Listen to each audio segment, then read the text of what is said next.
Saudara sekalian, minggu lalu ketika saya pulang dari tempat ini, setelah menyampaikan Sunday Bible Teaching, ada satu yang rasanya terlewatkan, yang pada waktu itu saya perlu menegaskan, saudara. Ketika saya mengakhiri penjelasan saya mengenai patung yang dilihat oleh Nebukadnezar, kepala menunjukkan kerajaan Babel, dan seterusnya, Alkitab sangat luar biasa. Sebab nubuatan itu digenapi dengan sangat tepat.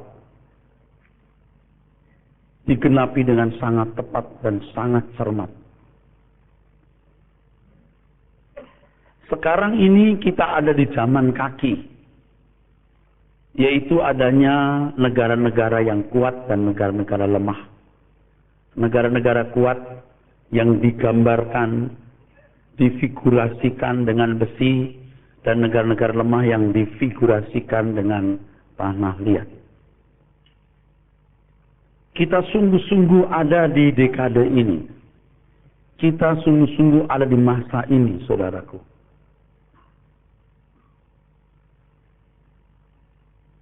Memang menjadi misteri kapan diakhirinya sejarah dunia. Kita tidak pernah tahu. Tetapi yang jelas ini dekade, ini adalah masa yang terakhir. Saya bukan model pendeta yang menakut-nakuti saudara. Tuhan mau datang loh sebentar lagi loh, tahun depan, jangan-jangan tahun 2012. Enggak. Sebab kalau Alkitab berbicara mengenai akhir zaman, yang hendak ditekankan bukan hanya tepat waktu kedatangannya, sehingga perlu menghitung-hitung kapan tahun, bulan, harinya. Tetapi kalau Alkitab berbicara mengenai akhir zaman, sebenarnya yang hendak harus diwaspadai adalah dunia. Suasana dunia menjelang kedatangan Tuhan. Suasana dunia di mana iman Kristen menjadi rawan. Iblis bermanuver begitu hebat. Orang percaya harus bersikap. Kalau mau panas, panas sekalian. Mau dingin, dingin sekalian. Sebab kalau orang suam-suam kuku akan terlempar. Dan inilah masa seperti yang dinubuatkan Daniel, saudara. Orang fasik bertambah fasik. Tapi orang kudus, orang suci makin dikuduskan. Jadi tidak ada kesempatan atau peluang orang ada di tengah-tengah. Nah, kalau di penglihatan yang ditunjukkan tersebut oleh mimpi raja dari Babel tersebut, ada batu yang bergulir bukan oleh tangan manusia, lalu menghancurkan patung itu, lalu berdirilah kerajaan kekal. Bukan kerajaan 500 tahun atau 5.000 tahun, tapi kekal. Dan kita ada di masa ini. Kita ada di masa ini. Kita bukan pada zaman Yunani. Kita bukan pada zaman Romawi. Kita ada di masa ini, saudara. Dan ini jelas percampuran antara besi dan tanah liat. Kita ada di masa ini, saudara.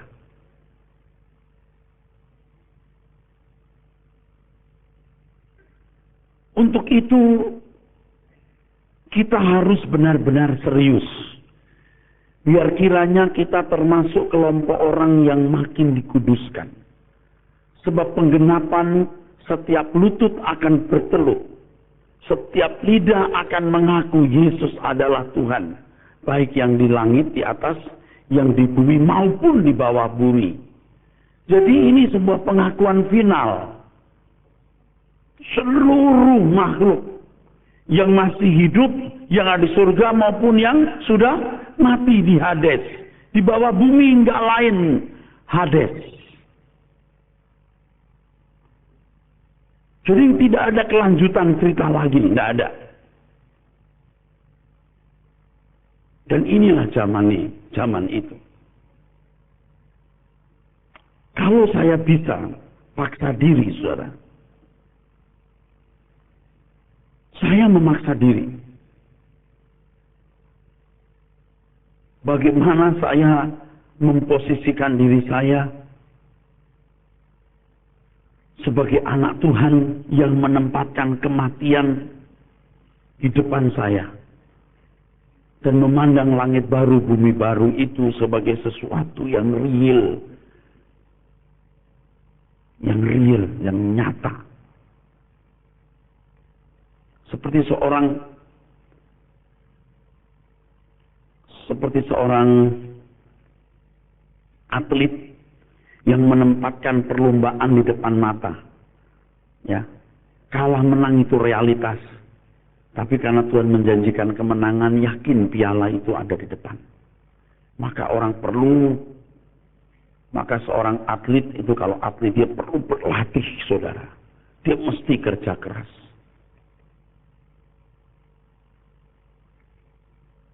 Saudara harus menempatkan kematian di depan mata. Menempatkan realitas langit baru, bumi baru sebagai sesuatu yang nyata di depan mata saudara. Sehingga hari ini kita memberi diri untuk diproses Tuhan, digarap Tuhan, didesain Tuhan, dipetakan oleh Tuhan. Dan kita memberi diri untuk diproses, didesain, dipetakan. Percayalah. Saudara tidak akan pernah menyesal selama-lamanya. Tidak akan pernah menyesal. Biarlah hidup kita benar-benar difokuskan, diarahkan, diorientasikan kepada hal ini. Dan berkali-kali saya berkata bahwa ini tidak akan merusak kinerja hidup saudara. Tidak membuat saudara gagal dalam karir, bisnis, rumah tangga, dan lain sebagainya. Justru sebaliknya. Saudara akan menjadi kekasih Tuhan. Dan kalau saudara menjadi kekasih Tuhan, saudara akan mendapatkan pembelaan-pembelaan Tuhan yang istimewa. Bukan hanya saudara, tetapi juga orang-orang yang saudara kasihi. Kalaupun kita meninggal dunia, anak kita, cucu, cicit, sesuai firman Tuhan, keturunan orang benar akan dikasihi Tuhan. Saya harap kehadiran kita di Sunday Bible Teaching ini bukan hanya mau mendapat sensasi-sensasi baru di dalam pikiran kita, yang merangsang pikiran kita untuk sesaat merasa terberkati, tetapi kita mau benar-benar mendapatkan kapital, modal hidup sebagai anak-anak Tuhan yang menjalani hari ke depan. Saudaraku sekalian, diubahkan. Sungguh saya rindu Anda diubahkan Tuhan. Bukan hanya mendapatkan masukan-masukan mengenai hal akhir zaman. Ada hal-hal yang tidak saya kemukakan, tidak saya ungkapkan secara penuh saudara, karena pertimbangan-pertimbangan tertentu. Tapi saya benar-benar kagum terhadap Alkitab. Betul-betul kagum. Alkitab itu luar biasa saudara. Kagum terhadap kebenaran firman Tuhan itu. Luar biasa. Dan saya ingatkan bahwa saudara tidak bisa menyerap kebenaran dalam sekejap jadi banyak. Sebab kalau saudara menyerap dalam waktu singkat banyak, cenderung lupa. Dan hilang, akhirnya lenyap. Tapi saudara sekalian bisa menyerap terus sedikit demi sedikit mengakumulasi. Sehingga kebenaran-kebenaran itu yang pertama menjadi milik saudara. Yang tidak akan pernah lepas. Yang kedua, mengubah hidup saudara. Mengubah hidup saudara. Kalau setelah kita ikut Sunday Bible Teaching mengenai akhir zaman, tapi kita tidak mengalami perubahan, ada yang salah dalam hidup kita. Ada yang keliru. Nah saudara, hari ini kita bicara soal tubuh kemuliaan. Ada berlembar-lembar di tangan saya. Saya tidak tahu dari mana mulainya. Tetapi saya mengajak saudara untuk merenungkan realitas ini. Ya. Kalau selama ini saya tidak merenungkan, coba renungkan saudara.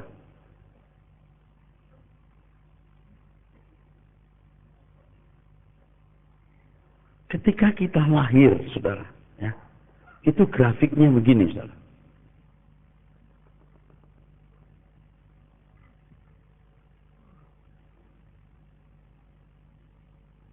Kalau klimaks ini usia 30 sampai 35,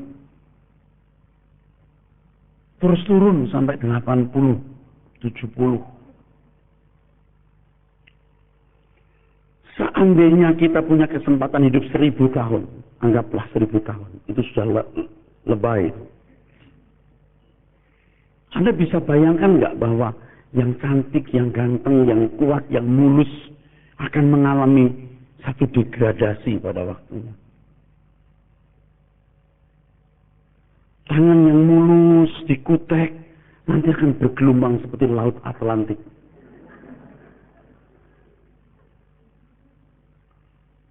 Saya perhatikan ya ibu-ibu yang sudah tua ya, yang kuteknya juga masih terang, bibirnya masih galak gitu, merah gitu. Ini harus sedikit merah-merah gitu. Ini biru gitu, apa hijau atau apa gitu sini. Tidak bisa cantik lagi seperti ketika muda. Ketika muda, biar tidak pakai make up cantik. Kalau kepada anak remaja atau pemuda saya mengajarkan, kalau seorang pria jatuh cinta atau tertarik maksud saya lawan jenis, itu secara otomatis dadanya tegak, perutnya mengkencang, lalu dia begini. Itu psikologi loh, belajar dari psikologi loh. Jadi begitu lihat wanita, just gitu, langsung begini.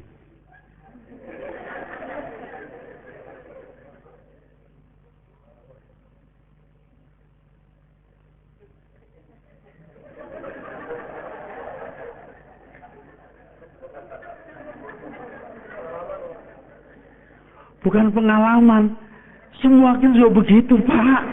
Ya, Bapak manusia bukan? Kita semua ngalamin begitu Pak Paulus. Ibu kalau ada saya tanya, ibu dulu tidak Pak Paulus begitu?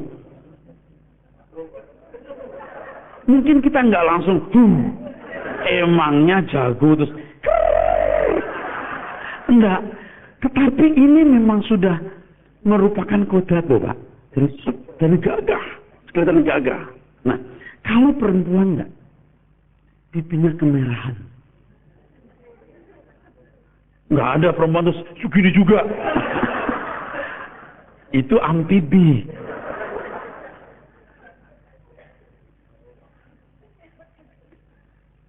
Jadi kalau perempuan pipinya kemerahan, jadi itu darah itu bisa dialirkan ke pipi. Jadi pipi kemerah-merahan. Hebatnya Tuhan itu. Nah, berhubung tua, tekanan darahnya tidak bisa sampai ke pipi.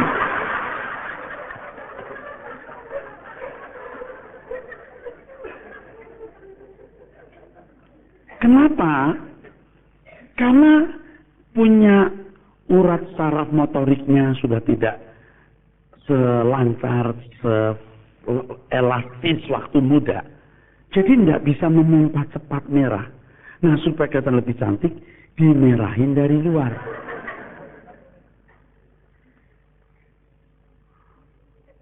Saudara, Anda ketawa tapi itu fakta bukan? Fakta. Tuhan itu luar biasa loh menaruh itu. Tapi bagaimanapun nggak bisa. Nah, kalau bapak-bapak sudah tua, dia udah mulai bongkok, dia mau begini sudah sulit untuk terbayang gitu. Mau gagas juga udah sulit. Sebab tulang belakangnya mulai melemah. Saraf-sarafnya juga mulai melemah. Belum perutnya mulai gendut. Dia mau begini malah jebret. Nggak jelas. Kayak ubur-ubur. Kayak sotong.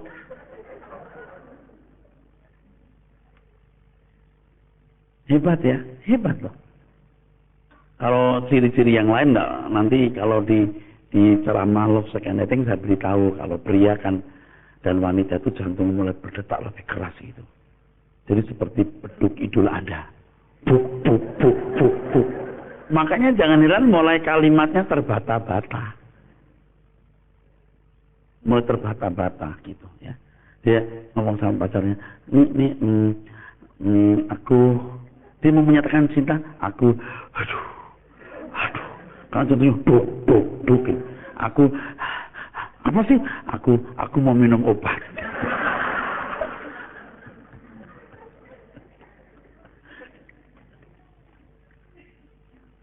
Anda ngerti nggak betapa tragisnya? Ya, pipinya yang tadi mulus mulai bergelombang, ya, kelopak mata mulai turun, mulai keriput. Aduh, saudara, itu tragis loh. Walaupun bisa ditarik-tarik, ini tarik-tarik. Ini yang mulus, tapi ininya seperti lautan Jawa yang sedang musim gelombang. Wah, di sini nih, seperti ayam kalkun. Loh, saya pernah lihat kok. Bintang film yang dulu suka main horor, tapi dia Kristen. Saya pernah ketemu di kafe. Bapak pendeta ya, iya Bu. Saya udah tahu ibu siapa. Kalau saya masih muda di bintang film, saya sudah tua dia juga masih sekali-kali. Waktu itu udah lama sekali meninggal beliau. Waduh, ditarik saudara. Tapi ininya, itu kalau semut lewat hilang dia, sesat di sini.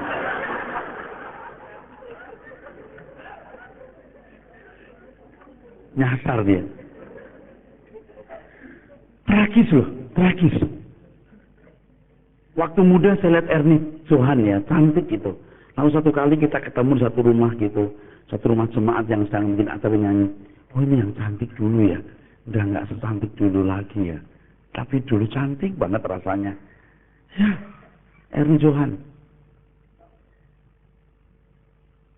Saya bersyukur karena saya juga suka musik ya, jadi juga ngerti penyanyi-penyanyi, lalu saya berkesempatan di hari tua saya ketemu dengan sebagian mereka.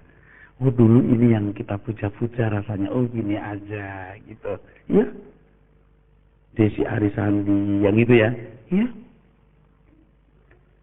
Waduh, manusia ya saudara, dulu kuat begitu, wah sekarang, aduh.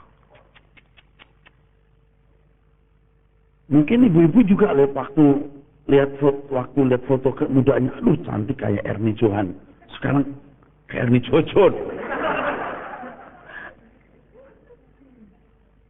Tragis loh. Dan Anda makin hari itu makin rapuh. Makin rapuh. Ya, dari lahir kuat, jebret mati. Dikubur. Waktu di sini ini, keriput, botak, ompong, bengkok, pikun. Nggak ada keindahannya.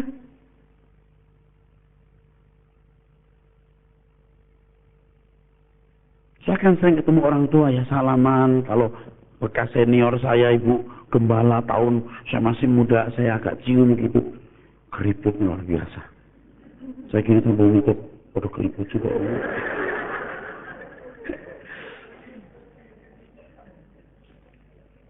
Nakal juga tuh mata. Tapi saya tidak bisa menyangkali kenyataan lagi begini. Keriput ya. Keriput tipis gitu kulitnya sampai kelihatan biru-biru, dia punya saraf. Wah. Terus jalannya begini.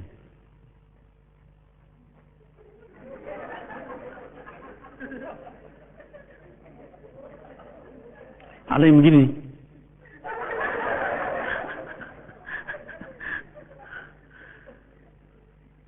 Tapi ada yang begini. Wah, ini lebih lagi, lebih capek. Tapi Tuhan menjanjikan kita tubuh yang baru. Ini kebahagiaan kita. Mungkin ada ibu-ibu atau wanita di sini yang menyesali keadaannya. Kenapa dia tidak setinggi Luna Maya? Tingginya cuma 145 cm. Udah begitu membesar ke samping.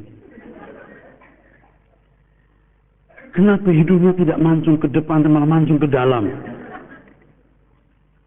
Ini nggak main-main. Anda akan dapat tubuh baru. Tubuh yang mulia.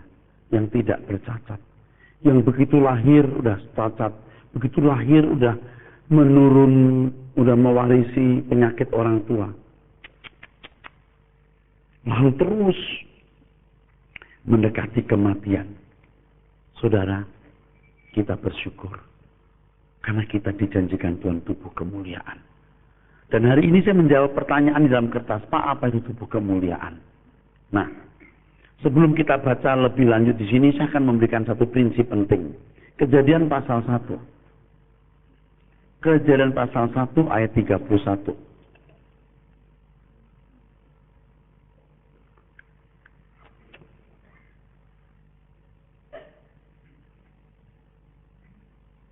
Kejadian pasal 1 ayat 31, demikian firman Tuhan.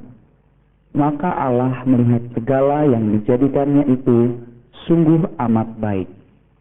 Jadilah petang dan jadilah pagi. Itulah hari ke-6. Saudara sekalian, saudara tidak bosan kan kalau kita belajarnya perlahan tapi masuk? Amin. Sebab kalau cuma soal bahan saya punya berlembar-lembar nih saudara sekalian. Ya.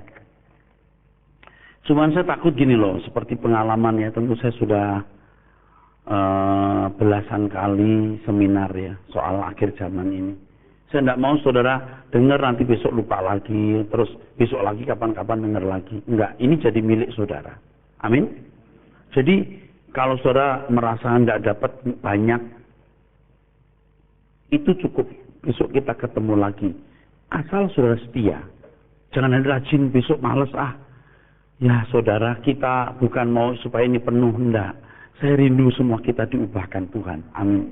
Kita tuh punya pengharapan yang pasti. Nah, ketika Allah menciptakan manusia dan alam semesta, Tuhan mengevaluasi dan mengatakan apa? Tadi di itu apa? Sungguh amat baik. Kalimat ini penting. Sungguh amat baik. Wa in of maut.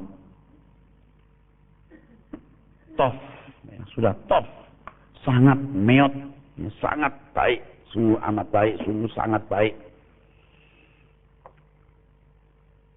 Kalau saudara tidak siap terima, ya diam dulu ya.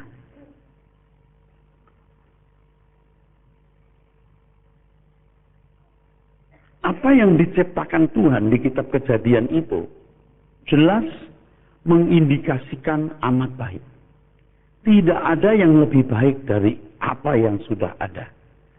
Yang menyangkut materi maupun non-materi. Ya. Yang materi itu yang kelihatan, yang non-materi yang tidak kelihatan, tubuh, jiwa, dan roh. Gitu ya. Yang materi dulu saudara ya. Lalu yang mati, benda mati maupun benda hidup manusia maksudnya. Yang materi. Bumi tidak mungkin dong terlepas dari planet-planet lain, setuju? Tidak mungkin terlepas dari matahari, betul? Lalu matahari kita tidak mungkin dong lepas dari matahari-matahari lain. Matahari-matahari lain masih terikat dalam satu galaksi. Dan galaksi ini tidak mungkin terpisah dari galaksi yang lain. Pasti semua bertalian. Jadi kalau Tuhan mengatakan sungguh amat baik, seluruh alam semesta yang saya pahami sudah sempurna. Entah lewat teori Big Bang atau apa, terserah you mau ngomong, tapi Allah sudah membuat sempurna. Jadi metabolisme tubuh seperti ini metabolisme yang sudah sempurna. Setuju saudara? Bentuk tubuh seperti ini bentuk yang sudah sempurna. Kenapa hidung di sini? Lubangnya di sini. Kalau lubangnya di sini, kita perlu payung terus kecil di sini. Bisa banjir. Tuhan pasti rancang ini. Kenapa rambut di sini? Kenapa nggak di sini sama di sini? Kenapa mata kita di depan bukan di depan satu, di depan satu? Di jalan bisa begini-begini. Semua ini dirancang sempurna. Sendi-sendi tangan sempurna semua. Penempatan ini sempurna. Seandainya Allah memilih memakai fisik, dia pasti nggak pakai fisiknya gurita. Dia pasti pilih fisik ini. Ini paling baik. Nah, tubuh kemuliaan nanti secara bentuk seperti ini. Jadi nggak akan bentuk lain. Karena ini yang terbaik. Betul? Pasti nanti matanya juga dua di sini. Ya, telinga di sini. Nggak mungkin telinga di sini kayak para pulau bisa muter gitu. Itu kapal induk itu yang muter. Pasti seperti ini persis. Anda masih bersama saya? Fisik sama, amin. Struktur tubuh, jiwa dan roh sama nggak kira-kira? Tidak mungkin beda karena ini yang sungguh amat baik. Ini dasarnya ini penting, saudara sekalian. Dasarnya ini baik, ini penting. Nah, ini dasar ini penting, saudara.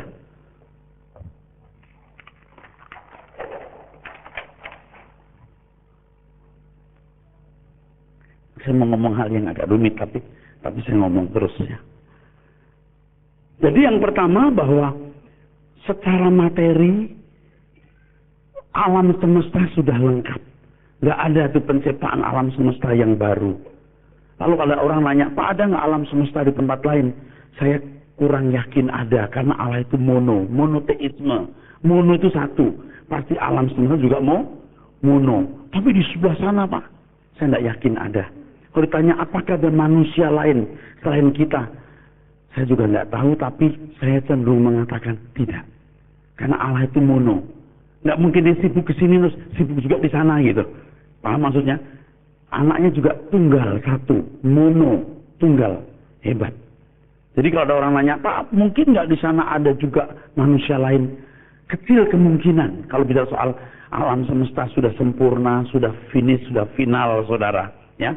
Lalu manusia dengan bentuk dan keberadaannya juga final. Nah, tubuh kemuliaan nanti juga final seperti ini. Nah, apa sulitnya? Ada. Nggak sulit, saudara. Nah, kalau kita sekarang bandingkan, ketika Tuhan Yesus meninggalkan kemuliaan, mengosongkan diri, jujur ya, kita nggak tahu tubuh jenis apa yang dipakai Tuhan Yesus. Jujur kita nggak tahu. Apakah di Taman Eden di satu tempat? Kalau saya bilang surga kan otak saudara tuh kayak sauplik situ gitu loh. Sedangkan surga itu sebenarnya kan alam semesta yang tidak terbatas. Nih, kan saya udah bilang rumit kan? Kan surga itu, saudara. Maaf ya kalau Anda bicara soal tubuh kemuliaan lalu saudara pikir saya ngomong soal tubuh itu dulu. Enggak, dasarnya harus ada. Ini landasan yang sangat penting. Surga itu samayim. Sama itu tunggal, im itu jamak. Jadi itu samayim, langit, sky, heaven. Bukan sky ya Pak, tapi heaven. Mestinya S, heaven. Ada buku yang tulisnya heaven, ada S. Oke, samayim. Bahasa Yunaninya auranos. Ini langit, tapi bukan langit di atas kita. Langit di atas kita, di sekitar bumi ini sky. Ini heaven. Nah, ini meliputi jagat raya dengan jumlah planet yang tidak terbatas. Adalah sangat mungkin ada satu tempat di mana ada kehidupan. Kehidupan yang sempurna. Dan menurut yang saya pahami, Henok, Musa, Elia ditempatkan di tempat itu. Karena mereka diangkat hidup-hidup. Mungkin nggak Pak mereka tanpa makan bisa hidup? Mungkin juga. Tapi kayaknya kalau yang itu Allah melanggar hukumnya.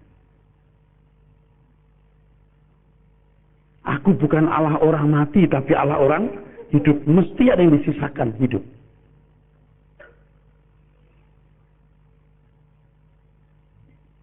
Kan saya udah bilang, kalau you belum terima, you simpen aja, diam dulu. Tapi logikanya ini jalan.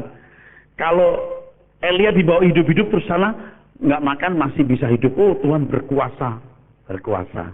Tapi Tuhan bisa melanggar hukumnya di situ. Apa itu dispensasi? Bisa juga. Bukan nggak mungkin juga. Tapi nanti kita akan tertumbuh kepada kenyataan ketika Tuhan menggunakan tubuh kemuliaan, dia juga makan. Makan itu bukan nggak mulia loh. Makan itu bukan nggak mulia. Dan nanti kalau orang makan, orang minum, dia pipis nggak? Mestinya pipis, nggak mungkin nggak pipis. Pipis pun termasuk dari keistimewaan dari tubuh yang diciptakan Tuhan ini. Makan itu kan proses regenerasi sel, bukan? Cuman bedanya regenerasi sel daripada manusia yang tidak dalam dosa, tidak mati.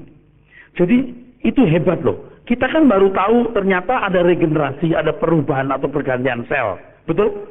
Ada evolusi sel yang nggak berhenti. Betul, saudara? Semua ini, nah, kalau manusia tidak dalam dosa, evolusi ada terus. Tapi tidak mengalami kematian. Enak kan? Makan terus tapi nggak mati, betul nggak? Itu hebat Tuhan itu. Tuhan itu hebat. Tapi ketika manusia dalam dosa, manusia mati. Nah, manusia bisa mati mengalami proses penuaan. Ketika Tuhan mengosongkan diri, saudara, kita itu nggak tahu proses pengosongan diri yang ditinggalkan itu fisik macam apa. Kita nggak tahu. Sebab ketika Tuhan sudah datang ke dunia, Tuhan betul-betul menjadi, pakai bahasa bebas, maaf, boleh nggak? Jadi bego. Bego, blow on, kosong, nol. Belajar menghitung 1 tambah 1 berapa? 2. Maria ngajarin Tuhan Yesus. Ini nak, 2 tambah 1 berapa? Mami, 1 tambah 1. Akar 9 juta sekian gak bisa. Bukan, dia belajar 1 tambah 1. Dari 0 kosong. Oke? Diberi tubuh manusia dari rahim. Nah, bedanya dengan kita apa? Logikanya begini, saudara. Tuhan kasih kita tubuh kemuliaan nanti adalah kesadaran yang kita miliki hari ini akan diberi tubuh baru. Tetapi dalam kesadaran beda dengan Tuhan Yesus yang dari nol, dari bego, dari blow on. Ingat yang saya gambar begini, kalau belum tahu saya jelaskan, saudara, ya. Agak rumit, tetapi ini akan memberkati. Ini daging kita, sarkos. Ini wilayah jiwa, saudara, wilayah jiwa ini. Wilayah jiwa. Ini wilayah daging, ini roh.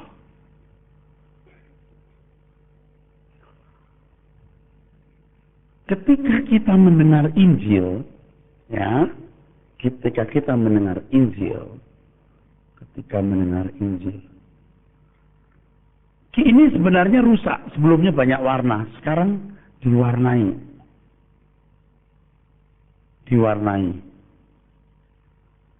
Karena terus menerus bikin warna di sini, saudara.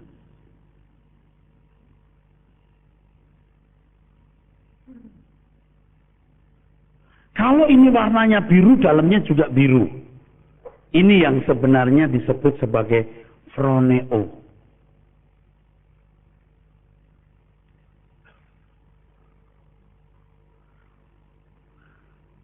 Ini sejajar dengan sunai desis. Sun artinya bersama-sama, eido artinya mengerti, ikut mengerti. Jadi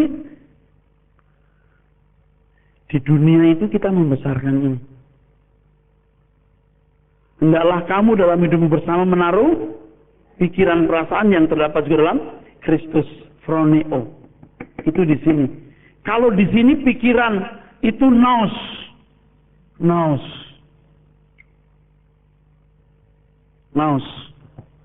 Nah, ketika tubuh dikubur, saudara, jiwa pasti bertalian dengan tubuh. Nggak bisa enggak. Jiwa kita ini bertalian dengan tubuh. Yang sisa adalah kesadaran abadi itu di froneo-nya ini.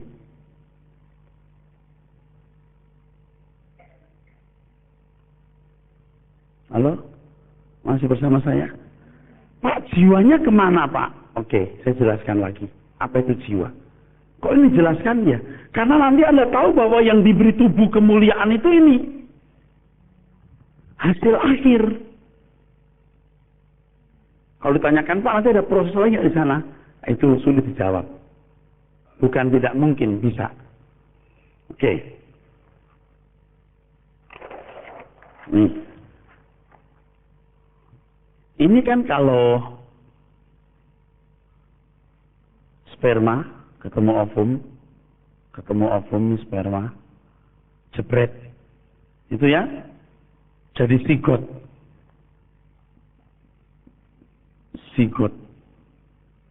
Kecil sekali, nggak kelihatan. Seminggu, 2 minggu, sebulan, 2 bulan, itu makin besar.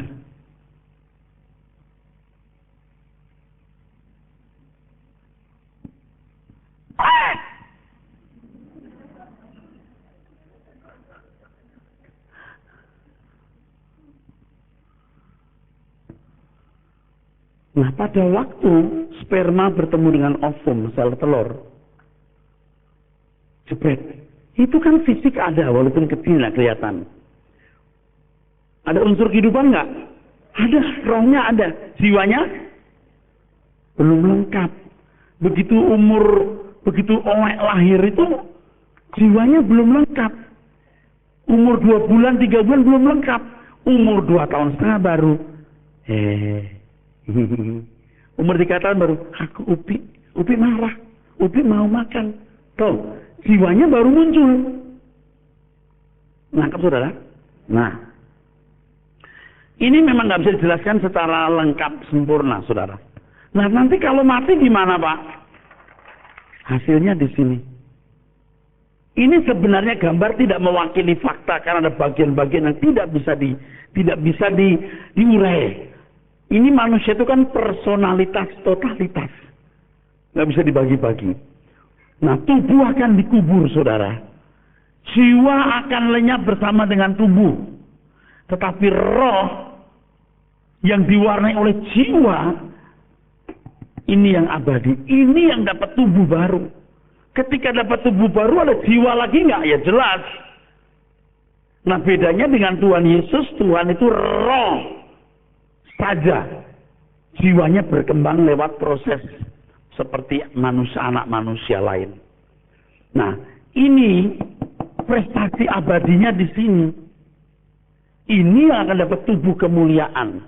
Nah, tubuh kemuliaan dengan nilai atau kualitas, saya suka menggunakan kata ini, kesadaran. Seberapa orang punya nilai kesadaran.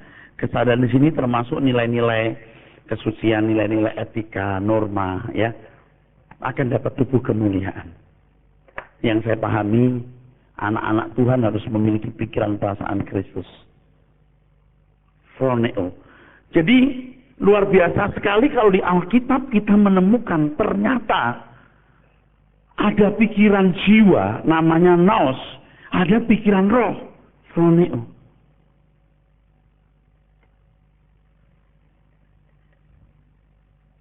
Itu uniknya manusia, saudara. Nanti akan diberi tubuh kemuliaan itu ini. Phroneo itu akan diberi tubuh kemuliaan. Tubuh baru. Tubuhnya seperti ini. Nih. Saya sering mengatakan begini. Kalau orang diajar jangan nyolong, jangan nyolong, jangan nyolong, jangan nyolong, jangan nyolong. Ada barang di sampingnya dia. Duit, katakanlah misalnya 5 juta. Siapa ya? Nggak bisa ngambil dia. Karena phroneo-nya, pikiran rohnya sudah digores dalam oleh satu filosofi. Tapi kalau tukang nyolong, nggak usah 5 juta. 5.000 ditilep. Dengan wajah tanpa dosa. Nah, bayangkan kalau orang phroneo-nya begitu agung, dapat tubuh baru, yang digores oleh kebenaran, digores oleh kesucian, betapa agungnya manusia itu. Amin. Halo. Betapa agungnya manusia itu. Dengan tubuh yang tidak bisa mati. Jadi kalau saudara begini ya. Nanti di surga kita ini cuma makan tidur. Logikanya tidak begitu. Sebab ketika Allah menciptakan langit dan bumi, ya, itu kan Allah rencananya seperti tertunda. Kalau saya bilang gagal, enggak. Ini loh saudara. Ini bumi yang sekarang. Ini kan jadi lautan api nanti saudara. Betul? Lalu Allah menciptakan langit baru, bumi baru. Tidak mungkin proses yang Tuhan ciptakan di sini yang Tuhan berkata sungguh apa? Sungguh amat baik. Sungguh amat baik. Tidak mungkin di sini model lain. Pasti model yang sama. Sebab di sini sudah gagal atau tertunda dan Allah akan memulai lagi di sini. Seandainya manusia tidak jatuh dalam dosa. Ya? Saudara bisa bayangin kalau nulis gini gimana caranya nulis? Stres. Penjelasannya kalau ditulis stres. Tapi kalau pakai begini-begini kan enggak. Kalau ditulis dari mana? Dari mana mulainya? Saya ulangi ya. Seandainya manusia terjatuh dalam dosa, Anda nggak pernah kepikir kan? Adam dan Hawa itu jadi raja dan ratu.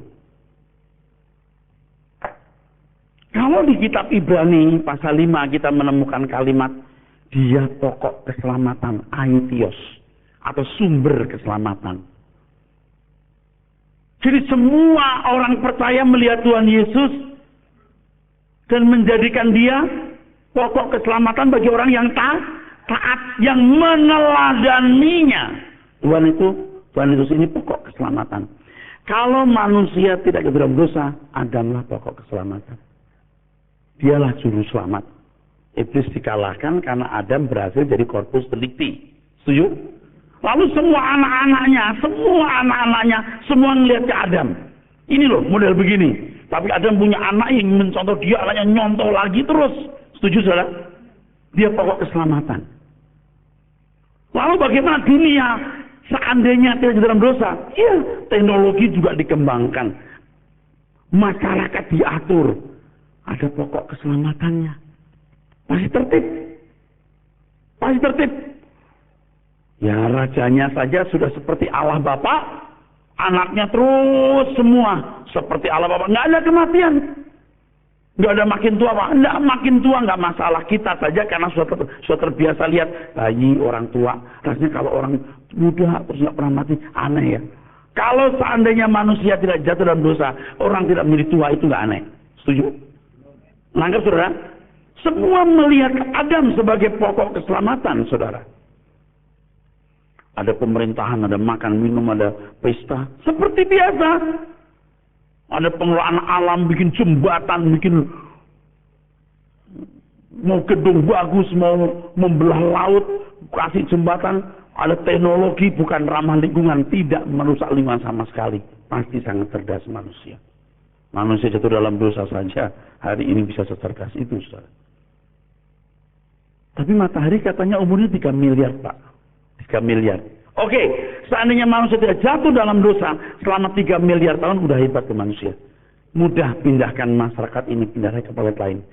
Ada kesulitan, pasti. Tetapi kesulitan itu membuat dinamika hidup bagus, baik, indah. Saling tolong menolong, saling mengasihi, saling melengkapi. Amin. Di sini dasarnya dulu. Jangan saudara kepikiran di surga itu tubuhnya lain, dijubit nggak sakit. Nggak ngantuk-ngantuk, apa-apa lagi. Nggak mungkin. Kenapa orang tidur? Karena irama tubuhnya perlu istirahat. Kenapa dia mesti kerja? Tepuk tangan untuk kebenaran ini. Nggak mungkin nggak kerja. Kenapa makan? Karena lapar. Kenapa lapar? Karena buang air besar. Perut kosong.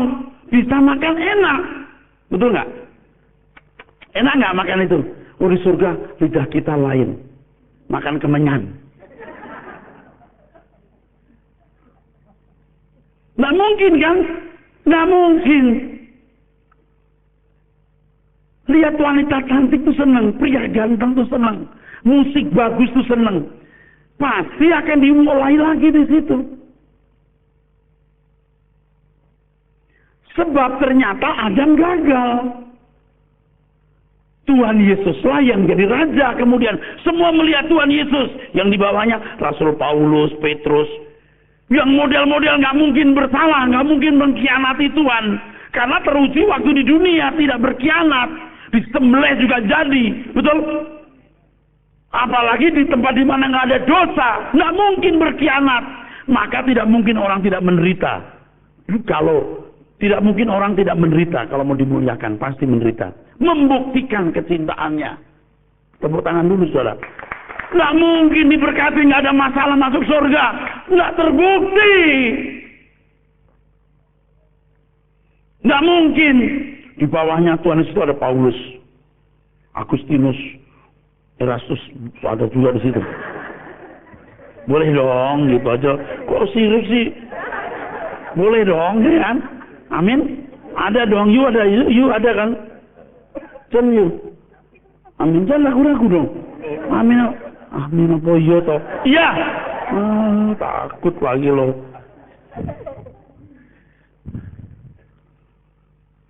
Ini mesti membuka wawasan dulu sebelum saudara itu mengetubuh kemuliaan kayak apa. Ini dasarnya. Anda nggak ngerti ini, saya nggak bisa ngomong tubuh kemuliaan itu gimana. Kan kalau orang dulu pendeta dulu bilang gini, tubuh kemuliaan itu macam-macam, makin suci makin bagus tubuhnya, makin bersih makin jelek kualitasnya. Karena dia mengacu di Korintus yang kita baca, ada kemuliaan matahari beda dengan bulan, gitu. Ada kalimat itu. Tapi nggak boleh you ambil itu sebagai satu perumpamaan yang dianggap mentah, tidak. Karena ada tubuh surgawi, tubuh duniawi, atau dua jenis.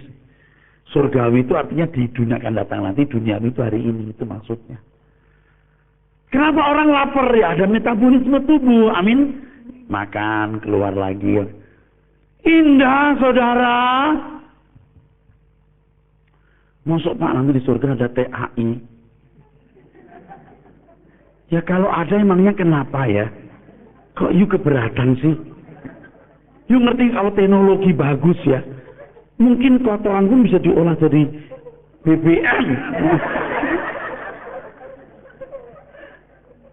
Loh, bukan nggak mungkin jadi BBM.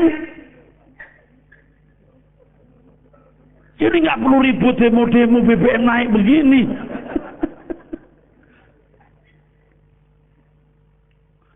Hebat sekali kan? Kalau tinggal di luar negeri atau tinggal di hotel bagus, itu kan saluran airnya bagus, septic tanknya bagus. Nggak ada loh. Ada sesuatu yang jorok, nggak ada loh, bagus loh. Enak loh. Ya jangan saudara bayangkan seperti yang ada di ujung Kendari sana atau Poso atau ujung Papua yang cuma pakai lubang terus dikasih papan gitu. Buset deh. Waduh, nggak sanggup kita hidup di tengah-tengah begitu. Jongkok di situ baunya menguap ke atas. Waduh.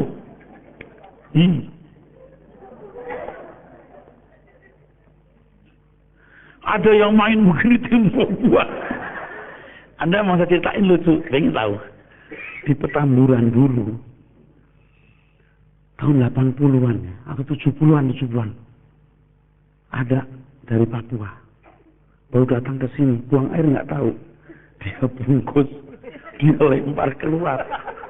Di sebelah itu kan perkampungan rumah orang, Pak jatuh deket dapur orang kampung ngepung kita, saudara. Ini kejadian bener loh. Kalau yang turun itu misalnya mentega, nggak apa-apa. Dia bungkus, dia buang cepat. Orang lagi masak nasi. Waduh. Ini kejadian beneran loh. Di Petamburan. Kan belakang dulu dari kayu. Dulu kita tuh kampus dari kayu tuh asramanya. Sebelahnya tembok. Temboknya tingginya juga 3 meteran loh. Tinggi loh. Lumayan tinggi. Tapi dia lempar. Jepret jatuh ke dapur. Untung lagi goreng. Kalau pas goreng, Rita gimana? Kita dikepung orang kampung, saudara. Waduh. Minta-minta maaf deh pimpinan kita deh. Sembah-sembah deh. Minta-minta ampun. Waduh. Dia tidak tahu apa yang dia perbuat. Buat bom sembarangan. Teroris bener deh. Sekarang pikiran kita harus rileks. Harus dibuat tenang. Seandainya seandainya manusia tidak dalam dosa. Saya mau nanya, manusia makan nggak? Cuma tidak makan daging. Tidak mungkin makan daging. Karena manusia hanya makan biji-bijian dan buah. Lalu alam masih berputar, betul nggak? Ya, singa makan kijang. Bisa, bukanlah mungkin. Kijangnya makan rumput, betul nggak? Terus itu kan ada siklus alam kan? Nah, bukan itu yang apa begitu. Atau, kijang, singa makan rumput juga. Ya mungkin juga. Mungkin juga. Yang ini saya nggak bisa jawab. Mungkin singa makan rumput. Bisa aja. Semua makan rumput, semua udah. Tapi siklus alamnya gimana ya? Rumput habis. Kita nggak tahu. Tapi yang jelas pasti binatang takut manusia. Dengan kewibawaan ilahi, takut manusia. Tapi sekarang kita yang takut binatang. Kalau ke taman safari, kita yang dikerangkeng. Kalau di kebun binatang mana? Ragunan. Itu binatang yang dikerangkeng. Tapi mereka berkata begitu, ntar di taman safari biar tahu rasa. Lu yang jadi binatang lu. Kita yang dikerangkeng. Ini harus dengan tenang dipikirkan dulu. Kalau ini nggak terima, saya nggak bisa ngomong seterusnya. Ini dasarnya itu ini sebenarnya. Dasarnya itu ini. Jadi mosok manusia cuma berdua doang, saudara? Cuma berdua doang? Nggak mungkin. Pasti banyak. Nah ini belum banyak udah jatuh dalam dosa. Ya udah dah, dibatalin aja. Nanti bikin tubuh bentuk lain. Nggak mungkin, betul? Tepuk tangan dulu. Nggak mungkin begini. Ini sudah batal. Gara-gara lu Adam dan Hawa nih. Ya? Nanti kita di surga pakai tubuh lain, jenis lain. Nggak mungkin. Karena itu sudah sungguh amat baik. Ini gagal. Nah, kalau saya boleh tambahkan sedikit tapi bertalian. Kenapa bersetubuh setelah manusia jatuh dalam dosa? Sebab Adam harus mengalahkan iblis dulu, jadi korpus delikti, jadi korpus delikti dulu. Dia harus taat, dia punya pikiran perasaan Allah, melakukan kedaulatan sempurna. Nah, iblis kalah. Mesti bentuk begini nih mestinya. Lu kagak. Nah, ini yang jadi pokok keselamatan. Lalu ada orang ngomong begini, Pak Pendeta, seandainya manusia Adam dan Hawa tidak dalam dosa, cucunya yang pungut buah pohon pengetahuan yang baik dan jahat. Gimana itu, Pak? Iya juga ya. Adam memang tidak petik, Hawa tidak petik, tapi yang petik si Endang.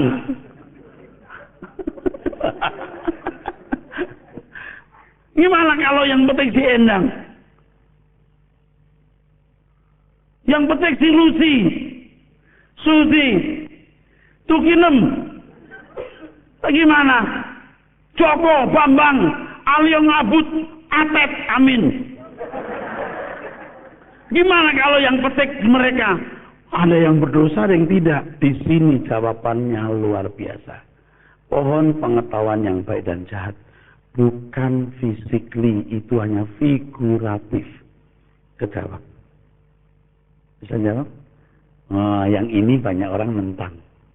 Tapi sudah maju tak gentar membela yang benar. Jadi pohon itu sebenarnya bukan fisik ceprok. Nggak mungkin. Ini maaf ya, ini kan saya bilang menyimpang, tapi ini mesti dasarnya. Orang dengar firman baru, pengertian kan? Kenapa nama buah itu buah pengetahuan yang baik dan jahat? Kenapa enggak buah per? Gampang, per, apel. buah pengetahuan yang baik dan jahat. Itu ada pesan, misalnya buah pagi-pagi bangun tidur masih ngantuk. Buah apa itu? Kurang tidur. Makan begadang.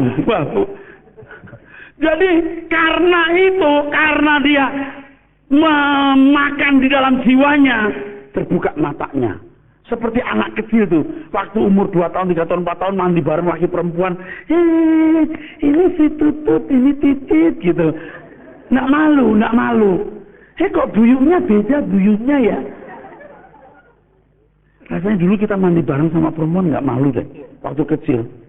Tapi begitu gede umur 7-8 tahun, udah malu nggak pakai celana, betul nggak? Karena pengertian, betul?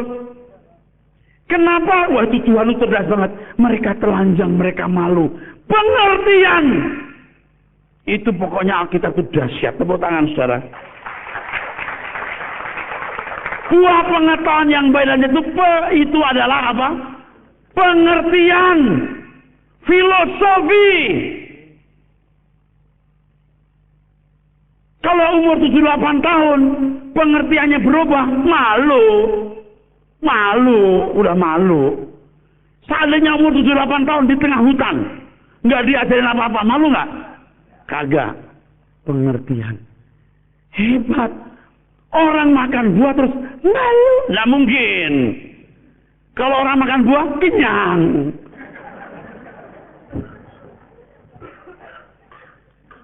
Jadi kenapa mereka itu bersetubuh satu dalam dosa? Karena sudah tidak ada harapan untuk jadi pokok keselamatan. Nanti ada salib. Inilah yang jadi pokok keselamatan. Mulai punya anak-anak. Tapi bukan jadi orang-orang yang berkenan sampai salib. Tepuk tangan dulu untuk kebenaran yang luar biasa ini. Nangkep saudara? Ini kan gagal dong. Halo? Ini gagal dong. Amin. Ini tertunda dong. Amin. Mestinya kan tidak perlu ada salib. Setuju? Mestinya Adam punya anak-anak ngikutin Adam. Dunia jalan. Seperti hari ini ada pesawat terbang lah apalah. Tapi gak akan merusak alam. Luar biasa sempurnanya. Saya melihat satu gambar ya. Tidak tahu di mana. Beberapa kali deh. Gambar dunia sebelum dunia awal gitu. Ada gambar manusia telanjang atau pakai pesawat doang, manusia dulu gitu. Manusia purba, lalu ada danau yang hijau, pohon-pohon, terus banyak burung-burung gitu. Itu taman. Amin. Itulah Eden. Mengerti? Eden itu di sini nih. Yang penuh dengan kemuliaan sebelum jatuh dalam dosa manusia. Bukan tidak mungkin kalau manusia tidak dalam dosa, malaikat pun bisa muncul setiap saat. Allah hadiratnya mengalir luar biasa.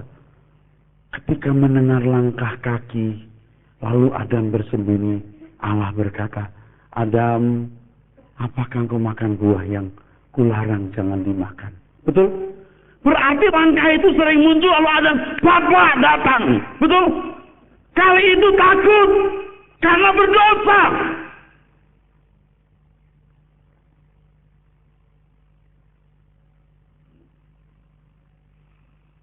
Jadi seandainya manusia itu dalam dosa, pakai fisik ini, makan buang air, pipis, dan lain sebagainya, dan hadirat Allah bisa mengalir.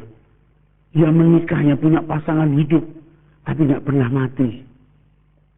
Ini dipahami dulu, nanti baru kita bisa menyesuaikan diri dengan dunia akan datang, baru bisa terima nanti.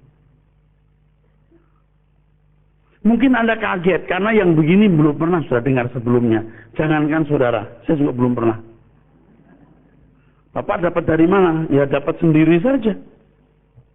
Saya dapat sendiri, original ini. Setelah berkembang terus kebenaran, saya kagum. Luar biasa loh kebenaran itu. Nah, dengan mereka gagal, mereka baru udah punya anak deh. Untuk melahirkan ini. Sebab dari keturunan perempuan ini akan menginjak kepala ular. Nah dari sini loh. Baru pokok keselamatan. Mempersiapkan orang-orang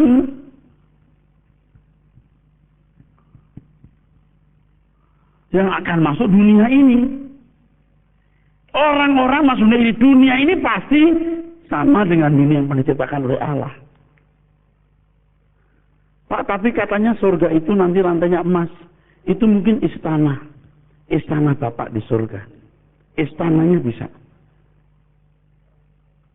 Kenapa ada emas, ada berlian, ada zamrud, ada batu permata? Karena memang untuk hiasan. Yaspis, kena krisolit. Kenapa? Karena untuk hiasan. Bukan tidak mungkin ya. Oh, di pulau mana atau di planet mana orang nambang. Bukan tidak mungkin. Emas untuk. Jadi istana Tuhan kita itu dilapisi emas. Keindahan itu bagian daripada kodrat manusia. Seni itu bagian dari kita. Bisa bikin musik, bisa bikin ukiran. Itu dikembangkan lagi dunia akan datang. Dan bukan tidak mungkin istana Tuhan kita emas. Bukan tidak mungkin. Ada raja-raja. Banyak raja-raja. Petrus, Paulus. Pasti punya istana-istana yang bagus. Kastil-kastil yang bagus. Jadi bukan satu hal yang membuat kita jadi bingung. Aduh saudara, di dunia kita punya irama kerja. Amin. Kalau nggak bekerja kita capek, betul? Kalau orang biasa kerja di luar negeri, jalan-jalan ini 3 minggu, 2 minggu, sakit kita. Bangun, makan, bingung nyari makan kemana lagi, nyoba apa lagi. Kecuali ibu-ibu yang memang matanya kan liar kalau lihat barang-barang itu, nggak pernah capek dia. Wah. Tapi ini bukan ibu-ibu di sini, ini yang di tempat jauh ya saudaraku, di Kelapa Gading, yang di mana-mana ya, Mangga Besar, yang di Citra Garden ya, yang Rawamangun, bukan yang tinggal di sini, tapi malam ini kumpul kali ya. Ya, oke, bercanda itu. Tapi kita tidak biasa kerja, nggak kerja, sakit kita. Lalu di surga nanti tidur, bangun lagi, tidur. Apalagi yang setiap laki-laki akan mendapat 7 bidadari yang masih perawan-perawan. Apa sih? Nah ya istri-istri lihat suaminya, buset. Nah saya mana gigolonya? Makanya kalau tanya, Pak, Allahnya orang sini dengan Allahnya agama lain sama nggak? Beda. Karena Allah saya tidak memberikan 7 bidadari. Kalau Allah dia kasih beda jadi Allahnya. Itu maksud saya. Jadi beda, Pak. Beda. Jurusannya beda. Beda. Beda, Pak. Beda. Bandel lo beda, kasih tahu.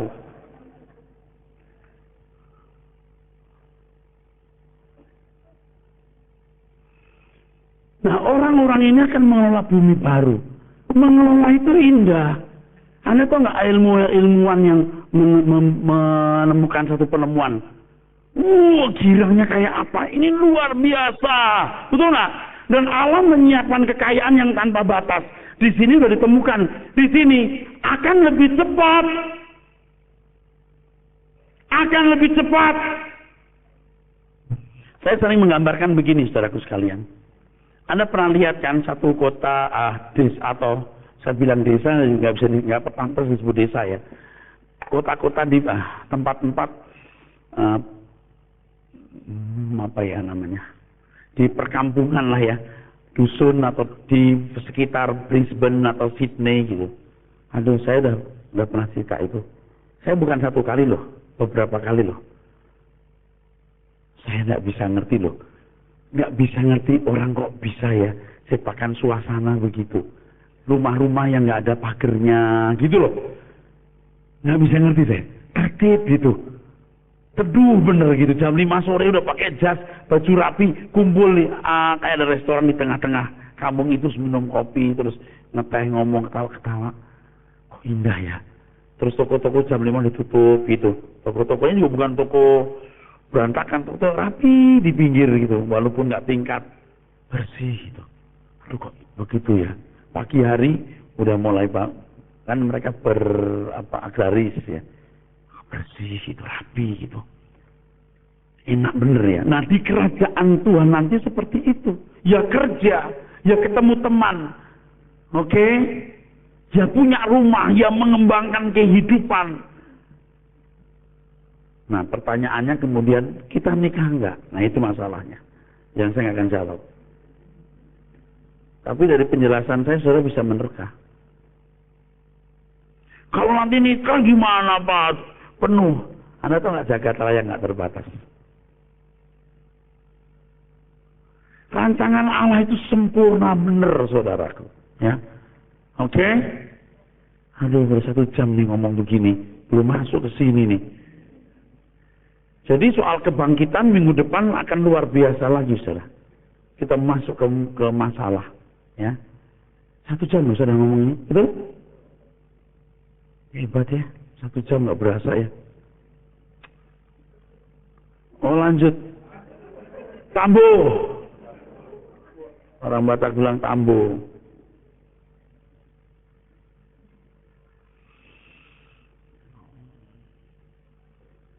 Jatah saya 1 jam, saudara.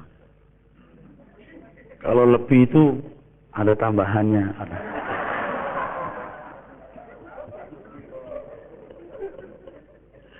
Aduh, luar biasa ya. Ini ya, dengan menemukan ini hidup saya dirubah loh. Saya dirubah. Saya tidak takut berkorban buat Tuhan. Sejak saya menerima kebenaran ini, hidup saya diubah, saudara. Saya bisa lebih ngalah, lebih sabar. Saya mempertaruhkan hidup saya buat Tuhan itu makin tidak saya cegah. Saya tahu. Apalagi kalau saya tadi bayangkan, saya beritahu saya pernah ke Eropa 2 kali, saya ke Australia agak sering, lihat kota-kota gitu. Ya Tuhan, negeriku nanti akan sempurna seperti ini Tuhan. Kenapa aku masih menahan-nahan sih yang fana di dunia ini? Gitu saudara. Di situ saya berani bertaruh. Setelah saya menemukan kebenaran ini. Jadi tubuh yang kumiliki tubuh seperti ini. Tapi nggak sakit. Sempurna. Nah nanti di surga ada masalah nggak dengan fisik ini? Pasti ada masalah. Ada ketidaktertiban. Mungkin makanya ada pemerintahan gada besi. Ada pemerintahan karena perlu ketertiban. Dengan tubuh yang seperti ini. Makanya kalau membaca kitab Wahyu ada sakit. Ada yang sakit nggak? Sakit. Bukan cerita virus. Ada yang sakit. Bagaimana proses kesembuhannya? Anda bisa mengerti nggak kalau daun-daun itu memiliki khasiat? Betul nggak? Kenapa dibuat Tuhan seperti itu? Seandainya manusia tidak jatuh dalam dosa. Lalu buat apa daun-daun yang punya khasiat? Nggak mungkin kalau nggak untuk mengobati. Betul? Itu yang luar biasa. Kalau organnya patah Pak, bisa disambung enggak? Itu yang saya enggak ngerti. Betul. Tapi bukan tidak mungkin teknologi akan bisa membuat itu. Bukan tidak mungkin. Kalau plasenta ternyata punya khasiat yang luar biasa. Enggak mungkin semua kebetulan. Kenapa daun-daun herbal itu punya apa? Khasiat. Enggak mungkin diciptakan tanpa punya maksud. Seandainya manusia yang hanya dalam dosa, mungkin nggak dengan tubuh ini orang sakit? Kenapa nggak mungkin? Makanya ada herbal. Nanti di surga mungkin nggak? Anda tahu jawabnya. Wah, nggak enak di surga ada sakit. Beda dengan sakitnya orang sekarang. Beda. HIV nggak mungkin ada. AIDS nggak mungkin ada. Nah, udahlah. Kita ketemu minggu depan lah. Amin, saudaraku.